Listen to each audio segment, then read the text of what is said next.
Today, I f***ed up by jokingly ringing up a transaction for $28 million at work. I work at a liquor store, and it being the 26th of December, it was relatively very slow today.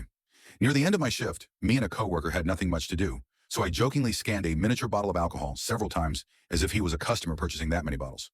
To keep the joke going, I then scanned an entire box of pre-made shooters, something like 40 shooters at $3 each, several times once again. The total was something like $2,500 at this point.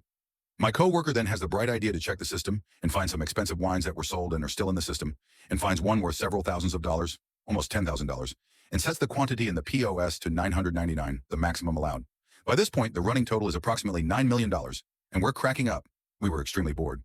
He then finds another bottle, this one nearly $20,000, and sets the quantity to 999, bringing the total up to approximately $28 million. Now, this is where I'm personally responsible for the f***up. I pretended to bring the transaction up to the point, right up to when you confirm how much the customer is paying in cash. It automatically assumes the customer is paying in full, and the only thing stopping the transaction from going through was single press of the enter key. My coworker didn't see that I was already there, and mistakenly pressed enter to reach the same point I had brought us to. $28 million in theoretical cash made its way into the cash register's balance. I yelled at my coworker to ask WTF he did, and he realized what he had done, and his eyes went wide. We immediately tried to reverse the entire transaction, but understandably, there's a $1 million maximum that you can return at a time, so attempting to return $28 million of sold alcohol didn't work. After figuring out the maximum, I then had to do dozens of returns, each worth $1 million at a time, until every single bottle of alcohol was returned, and the inventory was corrected from minus 999 to zero.